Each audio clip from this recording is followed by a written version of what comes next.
Et voilà, encore une fois, une personne de l'éducation nationale visée par une plainte pour agression sexuelle sur mineur.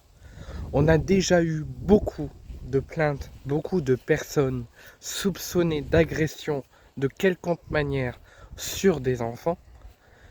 Et là, nous avons encore une plainte et une mise en examen pour agression sur enfants mineurs en maternelle.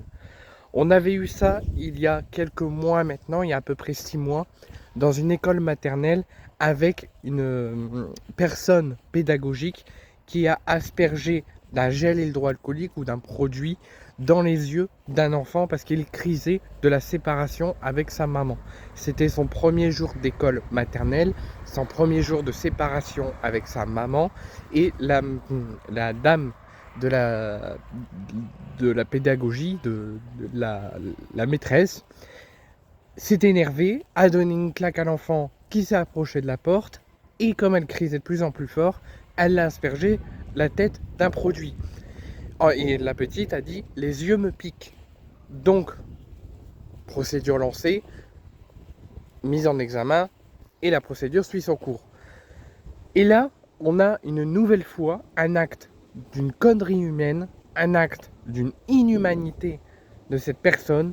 Je ne comprends pas que dans des écoles, c'est pas autant sécurisé, que dans des écoles, on arrive à avoir des genres de personnes qui osent attaquer nos enfants, avec une personne d'une école maternelle qui est accusée d'une agression sexuelle, donc de viol, sur 9 enfants mineurs de maternelle qu'elle s'occupait.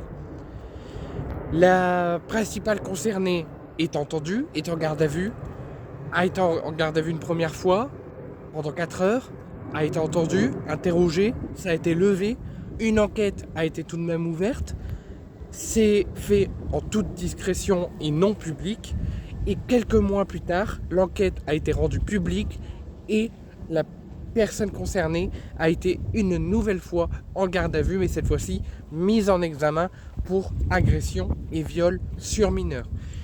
La principale concernée a nié les faits dans cette nouvelle interrogatoire et a dénoncé un complot de la mairie de la ville pour la faire tomber et qu'elle condamne ses accusations et que tout est faux selon ses dires. Moi, je suis désolé, quand on veut sécuriser nos enfants, quand on veut leur sécurité, que ce soit dans la société, que ce soit dans la vie de tous les jours, ou que ce soit à l'école, on ne peut pas accepter que ce genre de personnes s'occupent de nos enfants. Ce n'est pas pour rien que des personnes aient accusé cette dame d'une agression sexuelle sur 9 enfants. Donc qu'elle nie les faits, il y a toujours la présomption d'innocence, il y a toujours la mise en place du doute. Mais quand tu as 9 personnes, quand tu 9 personnes qui sont victimes et qui t'accusent, enfin en tout cas qui se disent victimes d'agression sexuelle, et que tu as 9 plaintes, enfin 9 personnes qui portent plainte contre toi parce que tu as touché les enfants, pose-toi des questions. Remets-toi en question. Donc une enquête va être de nouveau ouverte, elle va être mise en examen, mais à un moment donné, il faut se poser des questions.